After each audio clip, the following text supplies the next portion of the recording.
गुजरात विधानसभा चुनाव की रणभेरी बज गई है। इसी बीच वहां सत्ताधारी भाजपा तथा विपक्षी पार्टियों का चुनाव प्रचार अभियान जोरों पर शुरू हो चुका है। जनता का समर्थन पाने के लिए सियासी दल जोरदार रैलियां और जनसभाएं करने में मस्त हैं। हालांकि किस पार्टी का जनाधार कितना मजबूत है, यह तो नतीजे आने के बाद ही पता चलेंगे। इस बीच एक सर्वे सामने आया है जिससे पिछले कई सालों से राज्य की सत्ता पर काबिज भारतीय जनता पार्टी की टेंशन बढ़ने वाली है। जी हाँ, गुजरात विधानसभा चुनाव से पहले CSDS लोकनीति सर्वे में एक रिपोर्ट सामने आया है कि राज्य के ज़्यादातर अनुसूचित जाति, आदिवासी और मुसलमान भाजपा सरकार के काम से संतुष्ट नहीं हैं।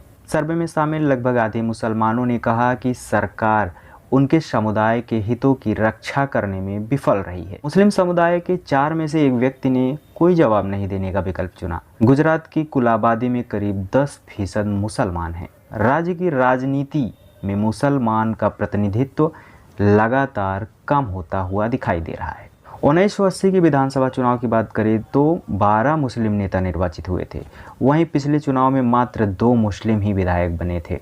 आदिवासी समुदाय ने राज्य सरकार से असंतोष व्यक्त किया है। सर्वे में शामिल लगभग 40% आदिवासियों ने कहा कि सरकार उनकी ज़रूरतों पर बिल्कुल ध्यान नहीं दे रही है। वहीं 10 में से 3 ने अपनी राय साझा करने से मना कर दिया। आदिवासी समुदाय भारत की आबादी में 8.1% और पूरे गुजरात की आबादी में 14.8% हैं। वहीं युवाओं के हितों की बात करें तो युवाओं के हित को पूरा करने के मुद्दे में जो सर्वे आया है उसमें लगभग 40% ने कहा कि सरकार इस मामले में विफल रही है, यानी कि युवाओं पर कोई फोकस नहीं किया गया। गुजरात चुनाव में अनुसूचित जाति, आदिवासी, मुसलमानों के वोट बेहद महत्वपूर्ण रखते हैं। इन समुदाय के पास चुनाव के नतीजे बदलने की ताकत है।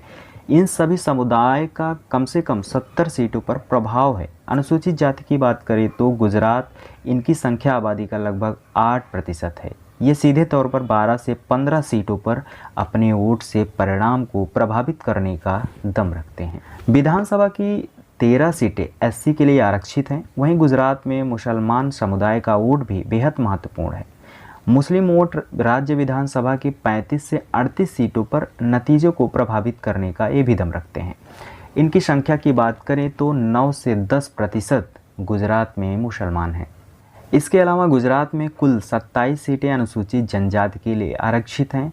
कुल आबादी का यह 15% हिस्सा है। कांग्रेस और भारतीय जनता पार्टी के साथ साथ भारतीय ट्राइबल पार्टी आदिवासियों के वोटों पर ये भी पकड़ रखती है। राज्य में ऐसे 10 जिले हैं जहां आदिवासी बहुत ज़्यादा हैं। इन तीनों समुदाय की नाराज़गी भारतीय जनता पार्टी को चुनाव में भारी पड़ सकता है। हाल ही में गुजरात में हुआ मोरबी ब्रिज हादसा भी है जिसमें 135 लोगों की मौत हो गई थी। चुनाव में भी इसका प्रभाव पड़ना लाजमी है। माना जा रहा है कि इसको लेकर times now ATG opinion poll में जनता से उनकी राय पूछी गई थी तो 28% लोगों ने कहा कि यह प्रशासनिक लापरवाही थी और बहुत सारे लोगों ने भारतीय जनता पार्टी पर भी दोष दिया। गुजरात में भाजपा कई सालों से सत्ता में है। विधानसभा चुनाव से ठीक पहले मोरबी हादसा जिसमें लोगों की जाने गई, सत्ताधारी पार्टी की प्रशासनिक व्यवस्था पर सवाल खड़े कर दिए हैं।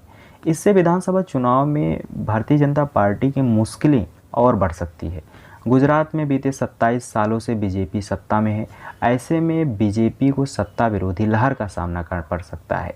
इसी कड़ी में ABP न्यूज़ के वोटर सर्वे में 28% लोगों ने राज्य में सत्ता विरोधी लहर को माना है। जो सर्वे किया गया है उनका कहना है कि सत्ता विरोधी लहर से निपटने के लिए बीजेपी कुछ विधायकों के टिकट काटेगी। जब बीजेपी कुछ विधायकों के टिकट काटेगी तब पार्टी में बगावत की संभावना और बढ़ जाएगी। ऐसे में बीजेपी को विपक्ष के साथ अपने बागी उम्मीदवारों का सामना करना पड़ सकता है।